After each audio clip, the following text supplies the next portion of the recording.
Merci Bruno Merci. de venir ici. On va passer une vingtaine de minutes pour avoir le regard du prospectiviste, du futuriste sur le monde complexe dans lequel nous vivons.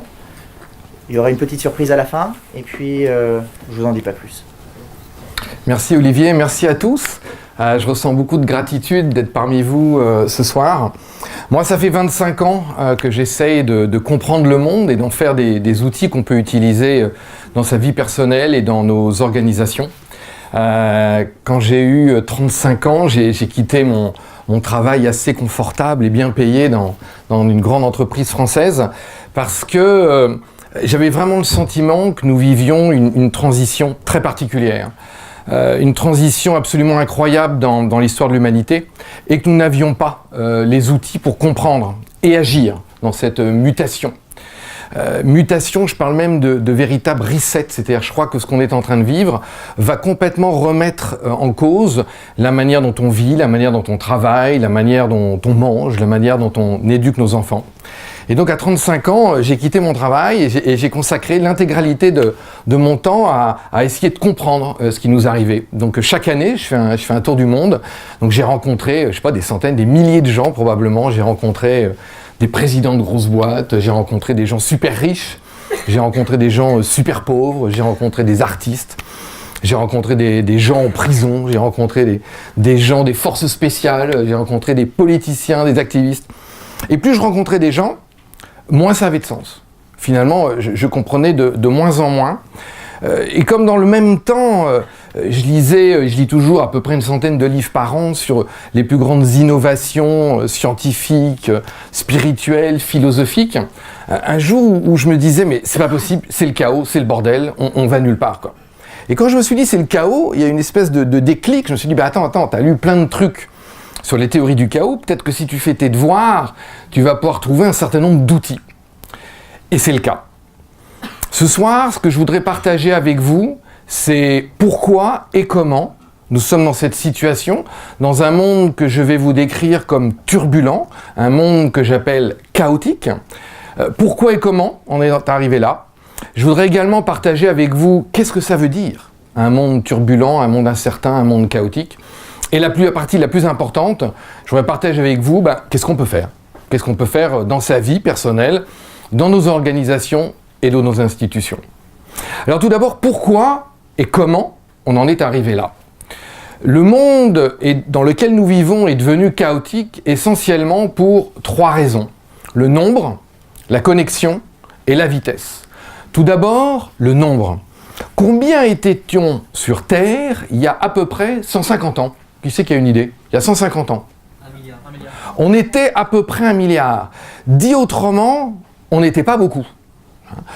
On vivait dans un monde relativement vide, où nos parents, nos grands-parents. Alors si vous voyez le petit point blanc là au milieu, c'est ma maison. C'est ma maison en Ardèche. Et comme c'est une vieille ferme de 200 ans. Et comme vous pouvez voir, à l'époque, il n'y avait pas beaucoup de voisins. Aujourd'hui, sur Terre, on est à peu près combien? Ouais, 7 milliards, 8 milliards, trop, j'ai entendu. En tout cas, on est beaucoup. On vivait dans un monde vide. Aujourd'hui, on vit dans un monde plein. Très, très plein. Et ça, c'est aujourd'hui. Je ne sais pas comment on va vivre très rapidement demain ou après-demain. On sera peut-être encore plus. Actuellement, il y a à peu près 50% du monde, 50% de la population mondiale qui vit en ville. De toute évidence, si vous habitez là, ou là d'ailleurs, vous ne voyez pas le monde de la même manière que si vous habitez dans le petit point blanc au milieu de nulle part en Ardèche. On se rencontre de plus en plus. Ça, c'est la deuxième raison. Première raison, le monde, le nombre. On est passé, si vous regardez la courbe de population mondiale, c'est plat, c'est plat, c'est plat, et ça explose. La population mondiale a explosé. Nous sommes de plus en plus, dans les théories du chaos, si vous voulez faire sérieux, on dirait qu'il y a de plus en plus d'agents. De plus en plus d'agents qui se rencontrent. Et là, on en arrive à la connectivité. On se rencontre d'abord en vrai, on se rencontre en ville. Regardez, combien de gens avez-vous rencontrés aujourd'hui? Pas forcément des interactions lourdes, vous n'avez peut-être pas discuté avec eux, mais dans le métro, dans le bus, en marchant dans la rue. On se rencontre de plus en plus dans la vraie vie. Et puis aussi, on se rencontre de plus en plus parce qu'on voyage. On n'a jamais autant voyagé dans l'histoire du monde. Chaque petit point jaune que vous voyez derrière moi, ce sont des avions. Au moment où je vous parle, il y a à peu près 1 million de personnes qui sont dans les airs, dans des avions. Chaque jour, à peu près 100 000 vols décollent, 100 000 avions décollent, et si tout va bien, atterrissent aussi après. Et demain, je ne sais pas, on va peut-être avoir des espèces de drones autonomes, on va rencontrer les gens peut-être encore plus facilement. On est de plus en plus nombreux, on se rencontre de plus en plus parce qu'on vit dans les mêmes lieux, plus de 50% de l'humanité vit en ville, on voyage de plus en plus, et puis bien sûr, nous sommes connectés de manière virtuelle. 2014 va probablement rester dans les livres d'histoire comme une année très particulière. C'est l'année qui a vu dépasser le nombre de téléphones portables sur Terre, ça a dépassé le nombre d'humains. Il y a actuellement plus de 7 milliards de téléphones portables sur Terre. Je sais, certains d'entre vous, vous en avez 2, peut-être 3. Ceci dit, ça reste un ordre de grandeur absolument incroyable. Pratiquement la moitié aujourd'hui de la population mondiale est connectée à Internet. Demain, on sera peut-être connecté aux autres avec, en anglais, des brain-computer interface. Alors celui-là, il se voit, mais peut-être on en aura qui ne se verront même pas. Comment serons-nous connectés demain?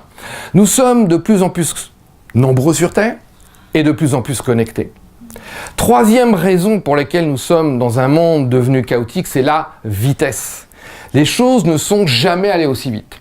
Souvent, quand je raconte aux gens qu'on vit une transition incroyable, une mutation incroyable, beaucoup de gens me disent « Mais attends Bruno, c'est pas la première transition qu'on a vécue. Regarde nos parents, ils ont vécu des guerres, des événements incroyables. » Absolument, on a vécu des transitions incroyables. Ce qui change, c'est la vitesse et l'échelle. Les choses ne sont jamais allées aussi vite. Si on regarde les principales transitions précédentes, la première, peut-être que c'est de passer de la chasse-cueillette, quand on était chasseur-cueilleur, nomade, on vivait en tribu, rarement de plus de 150 personnes, à l'agriculture-élevage. Là, on est devenu sédentaire. Cette transition s'est passée en milliers d'années. Dit autrement, les cultures, les habitudes ont eu le temps de s'adapter. La deuxième transition de l'agriculture-élevage à, on va appeler ça l'industrie-commerce, ça s'est passé en 100 ans, 200 ans, 300 ans. On passe de milliers d'années à centaines d'années. La transition que nous sommes en train de vivre, vous appelez ça la transition vers la société de l'information, de la communication, du savoir plus probablement, se passe en combien de temps? 20 ans? 30 ans? En tout cas, c'est en dizaines d'années, et c'est à l'échelle d'une vie. Les choses ne sont jamais allées aussi vite. On est de plus en plus nombreux, on est de plus en plus connectés, et les choses vont de plus en plus vite. Nous n'avons plus le temps de nous adapter. Eh bien ça, ce sont les conditions parfaites pour une situation chaotique. Alors peut-être qu'à ce stade-là, vous vous demandez, mais attends, là, on parle de chaos depuis un certain temps, le chaos c'est quoi? Je voudrais partager avec vous ce que c'est que le chaos du point de vue scientifique. Le chaos, c'est un état. C'est ni bien ni mal. De la même manière que l'eau peut avoir plusieurs états, l'eau peut être sous forme de glace, un solide, l'eau peut être sous forme de liquide, on peut la boire, ou l'eau peut être sous forme de gaz, de vapeur. C'est le reste de l'eau, mais elle a différentes propriétés. Et de toute évidence, nous n'allons pas interagir de la même manière si c'est solide, liquide ou gazeux. Et bien de la même manière, le système dans lequel nous vivons peut avoir différents états. Alors quand je parle de système, c'est quoi? C'est moi, je suis un système à moi tout seul. Vous tous dans cette salle, vous êtes un système. N'importe quelle organisation est un système. L'humanité est un système. Un système peut avoir plusieurs états. Le premier état, c'est la stabilité, l'équilibre. Par exemple, là, si tout va bien, sur votre chaise, aujourd'hui, vous êtes à peu près stable, vous ne bougez pas, ou pas trop. La mort est parfaitement à l'équilibre. Là, tout va bien, d'une certaine manière. Il n'y a rien qui se passe. On ne sait pas ce qui se passe quand on est mort. En tout cas, c'est stable, vu de l'extérieur. Vu de l'extérieur, c'est stable. Si vous êtes mort, vous ne bougez pas, vu de l'extérieur. Ce qui se passe à l'intérieur, ça je vous laisse selon vos propres croyances. Un système, à un certain moment, peut se mettre à osciller. Si je vous pousse sur votre chaise, vous allez commencer à osciller. Jamais trop loin de l'équilibre. C'est un peu comme une balançoire. Si vous la poussez, elle va osciller. Si vous arrêtez de la pousser, elle va s'arrêter d'osciller. il y a ce qu'on appelle, pour faire sérieux dans les théories du chaos, des boucles de rétroaction négatives. C'est-à-dire qu'il y a une forme de contrôle. C'est comme un thermostat. Dans cette salle, il y a un thermostat qui fait que s'il fait trop chaud, ça éteint le chauffage, normalement. S'il fait trop froid, ça remet le chauffage.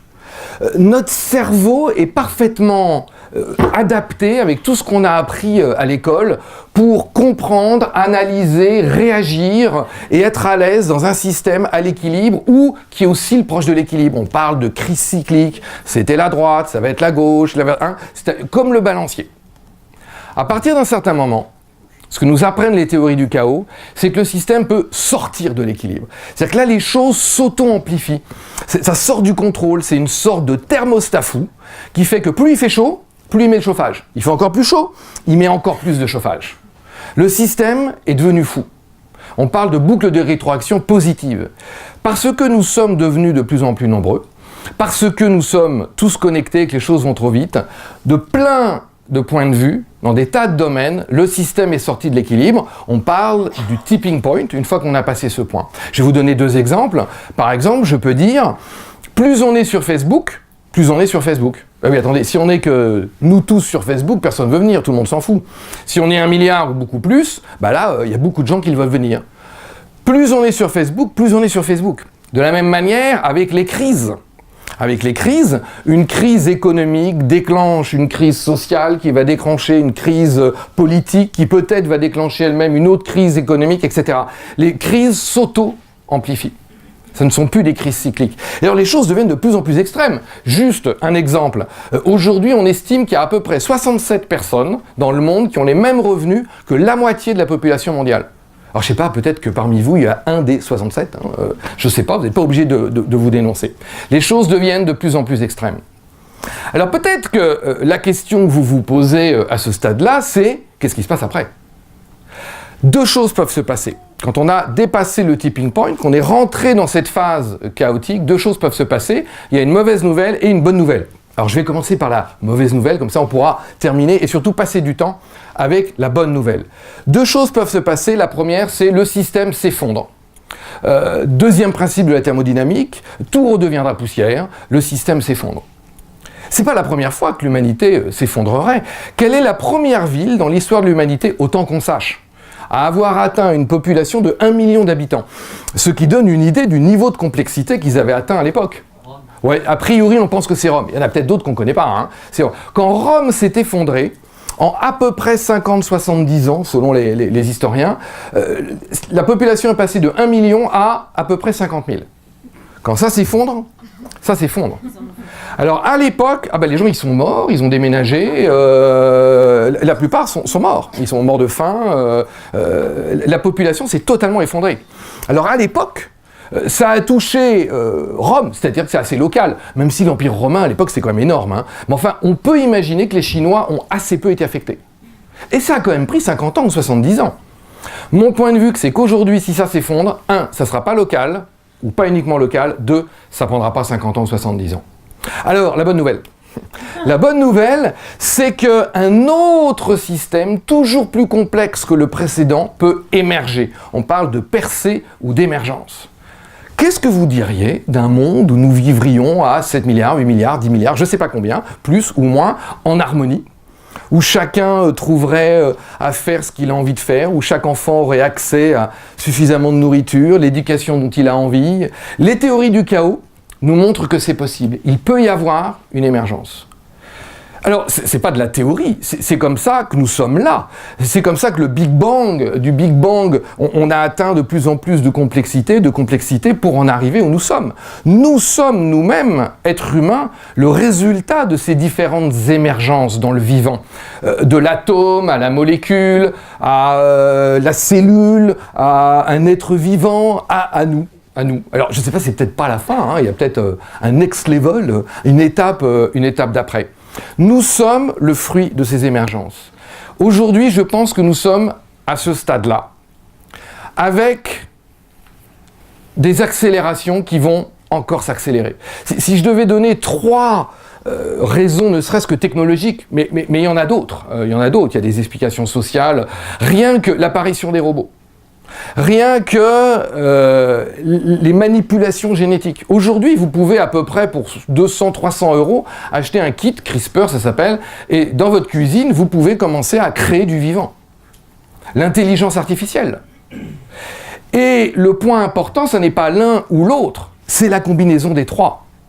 Comment l'un et l'autre va augmenter la rapidité de l'autre. Nous sommes à une époque absolument incroyable. Alors, la question c'est, qu'est-ce qu'on fait? D'abord, je voudrais partager avec vous 2 outils, et puis peut-être si on a le temps, un bonus. Le premier outil, c'est d'avoir des lunettes adaptées au nouveau monde. Être capable de voir le monde, non pas comme il était, mais comme il est maintenant. Et je vais vous donner 1 ou 2 exemples. Ça, c'est le monde selon un gars qui s'appelle Samuel Huntington, qui avait écrit Le Clash des civilisations, il est mort il y a quelques années, et il explique qu'il y a un certain nombre de civilisations, c'est les différentes couleurs là, hein. Donc vous pouvez reconnaître à peu près les civilisations occidentales, slaves, chinoises, indiennes, etc. Moi, ça n'est pas le monde que je vois quand je voyage. C'est où ça? Regardez bien. Non, c'est pas en Inde. Oui, c'est à Paris. C'est à Paris. Ça, c'est où? Non, c'est Mumbai. C'est Bombay en Inde. Ça, c'est où? Je vais pas vous le faire 2 fois. C'est Paris de nouveau. Ça, c'est où? La Défense. Non, c'est ni la Défense, ni New York. C'est un petit village en Chine qui s'appelle Chongqing, 32 millions d'habitants. Voilà. Mon point, c'est que le monde que je vois aujourd'hui quand je voyage n'est plus ce monde-là, il ressemble plutôt à ça. Et alors ça change tout, parce que avant, dans la vision d'avant, l'autre, l'étranger, ou les guerres, elles étaient loin. Elles étaient aux séparations entre les 2 couleurs. Aujourd'hui, l'autre est au bout de la rue, ou c'est votre voisin ce soir. Et ça, on n'a pas appris. Alors, ce que je voudrais... parce que quand on voit ça, on se dit, mais j'y comprends plus rien, quoi. Il n'y a plus de cartes, les cartes ne s'appliquent plus. Je voudrais partager avec vous un outil qui nous vient des théories du chaos, et qui nous permet d'observer la réalité telle qu'elle est. Ça s'appelle les images fractales. Qui sait ce que c'est qu'une image fractale? Levez la main. Oula, mais on a un public extraordinaire. Alors pour les autres, moi je me suis posé pendant des années la question de comment expliquer simplement ce que c'est qu'une image fractale. Et un jour, je préparais une conférence, on répétait, c'était en Inde, je la faisais en anglais, mais il y avait des traducteurs qui traduisaient dans plusieurs langues, dont le français. Il y avait un moment, la traductrice, pendant la répétition, elle était avec sa fille, elle dit à sa fille, mais moi j'y comprends rien, ces histoires de fractales, je sais pas comment je vais traduire ça en français. Et sa fille lui répond, elle lui répond ça. Et il dit, écoute, c'est pas compliqué, tu fais un cercle, et puis t'en fais un plus petit, un plus petit, un plus petit, et quand c'est trop petit, tu fais les points. L'image que je projetais à ce moment-là, c'était celle-ci. C'est une image fractale, ça s'appelle l'ensemble de Mandelbrot, du nom de Benoît Mandelbrot, qui a inventé. Alors je me suis dit, le mot fractal, je me suis dit, ça c'est une super idée, je vais aller dans une école, donc j'ai demandé à une amie, un STIT, professeur des écoles, alors j'ai découvert que c'est super compliqué d'entrer dans une école. Bon, on a pu y arriver, et donc on a regroupé plusieurs classes, je leur ai montré des images et je leur dis, qu'est-ce que vous voyez? Je me suis dit que si des enfants étaient capables de voir quelque chose, peut-être que vous aussi, vous allez y arriver. Et l'idée, c'est de ne pas de chercher à comprendre, c'est simplement d'observer. Alors, qu'est-ce qu'il nous dit? Il y a une croix dans la croix, dans la croix, dans la croix. Voilà l'image. Et là, on commence à voir comment on crée une image fractale. C'est une image qui se reproduit à peu près à l'identique à elle-même, quel que soit le niveau d'observation. On va voir d'autres. Tu ne peux pas mesurer avec la règle, ça ne s'arrête jamais. Un triangle dans le triangle, dans le triangle, dans le triangle. Alors pour ceux qui aiment les énigmes, là, avant de se coucher ce soir, vous y réfléchirez, c'est une longueur infinie dans une surface finie. Intéressant, hein? C'est comme un Lego, avec un gros cube qui fait un plus gros cube, qui fait un plus gros cube, etc. Ça s'appelle une éponge de Menger. Vous commencez à repérer comment une image fractale se construit? Allez, une dernière. Plus tu t'approches ou plus tu t'en vas, et plus c'est pareil. On retrouve l'ensemble de Mandelbrot, et je pourrais vous le laisser 1 heure, 10 heures. On a l'impression de rentrer dedans, de plonger dedans.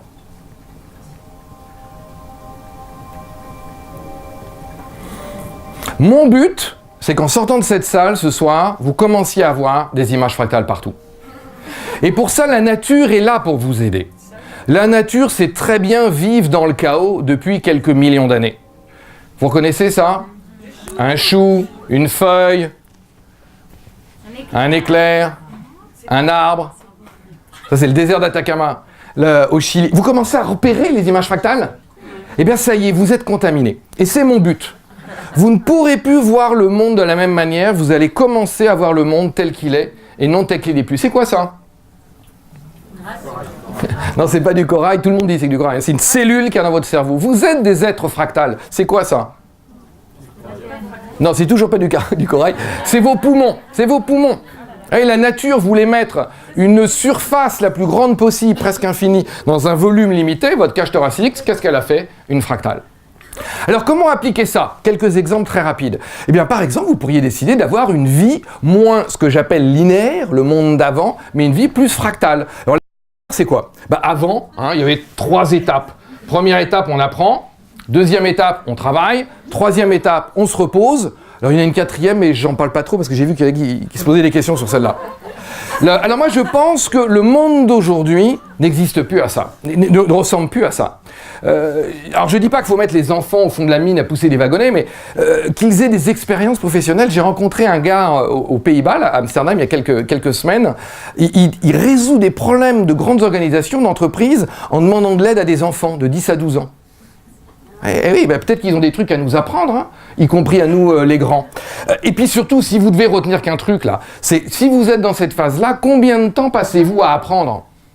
La question, c'est pas d'apprendre 1 heure par jour. Voilà, ce soir, c'est pas mal, vous êtes déjà pas mal. Non, c'est de regarder comme une image fractale. Est-ce que vous apprenez 1 heure aujourd'hui, 5 heures demain, 1 semaine par mois, un certain mois? Comment regarder? Alors, je sais pas à quoi ça ressemble, une vie fractale, mais en tout cas, posez-vous la question.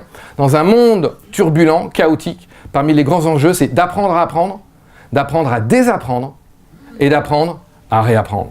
Très rapidement, un ou deux autres exemples. Même la manière dont on vit dans nos institutions, ça c'est la version linéaire. On prend les matières premières, on produit, on achète, on utilise et on jette. Alors j'ose espérer que tous ici, vous êtes déjà à l'étape d'après, que vous recyclez. Mais on peut aller un petit peu plus loin. Certains d'entre vous doivent connaître, on parle d'économie bleue, d'économie circulaire, qui en l'occurrence est de cradle to cradle, du berceau au berceau, où chaque étape peut-être, chaque déchet par exemple, peut être les matières premières d'un autre cycle. Ça ressemble à quoi ça?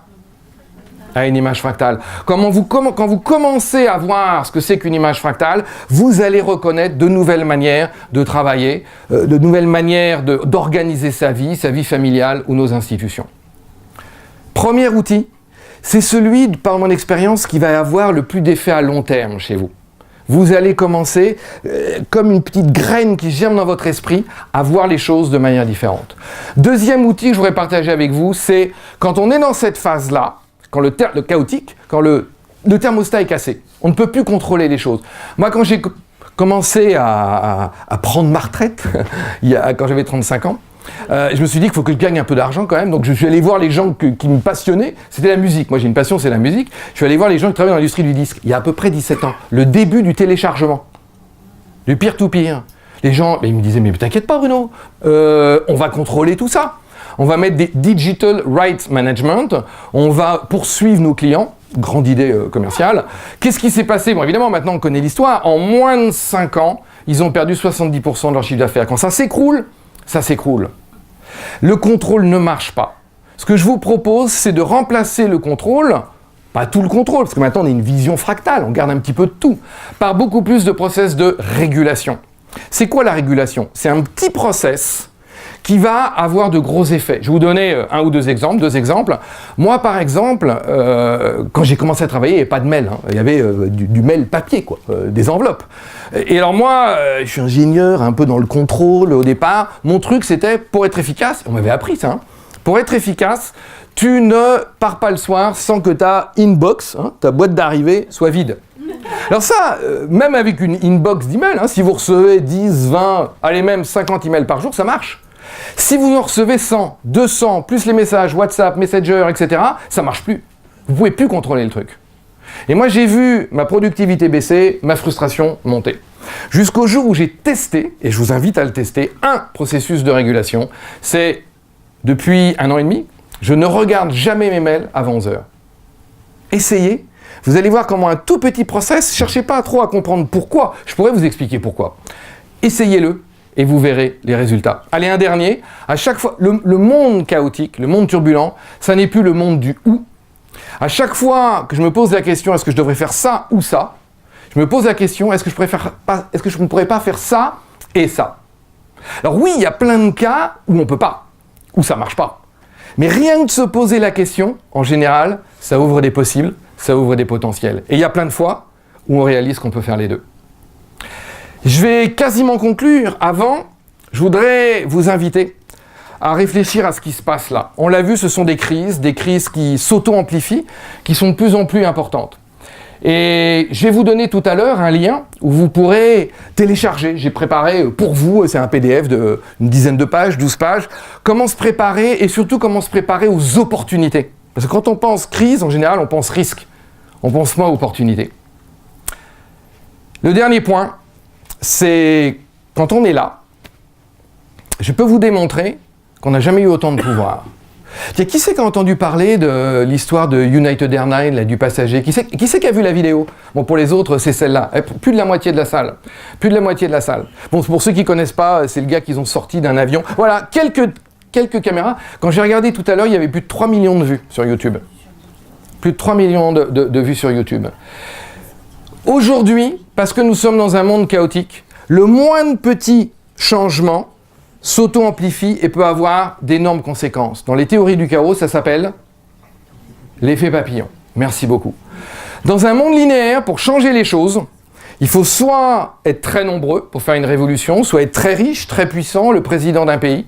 Dans un monde chaotique, vous n'avez jamais eu autant de pouvoir. Vous n'avez jamais eu autant de pouvoir si vous décidez d'être un petit papillon. Avant de conclure, je voudrais vous proposer de vivre une expérience fractale. Le cerveau, ça a été prouvé par les neurosciences, la mémoire fonctionne beaucoup mieux si vous, par exemple, si vous voulez apprendre quelque chose, vous le lisez aujourd'hui, vous le relisez dans 2 jours, dans 1 semaine, dans 1 mois, dans 6 mois, dans 1 an. Eh bien, ce que je vous propose, c'est de me retrouver tout à l'heure ou demain. J'ai fait une page spéciale pour vous. La première chose que vous retrouverez, c'est la vidéo de ce que je suis en train de vous raconter. Comme ça, vous pourrez la revoir dans 1 mois, dans 6 mois, la partager avec vos amis si vous le souhaitez. Vous pourrez vous inscrire également. Vous mettez votre adresse email. Je ne vais pas vous spammer pendant des années, mais je vais vous faire vivre une expérience fractale. Vous allez recevoir... Alors, la première chose que vous allez recevoir, c'est les notes que moi j'aurais prises si j'avais été à votre place ce soir. C'est 1 page et demie, hein, c'est pas trop compliqué. Et puis vous allez recevoir un autre mail, je crois 3 jours après, 1 semaine après, et vous allez voir comment ça va aider votre mémoire. Et puis aussi, vous retrouverez de nombreux autres exemples. Voilà, j'espère que comme moi, maintenant, quand vous penserez chaos, vous vous direz, le chaos, c'est pas le bordel. Le chaos, peut-être que maintenant, comme moi, ça va être votre ami. Merci beaucoup.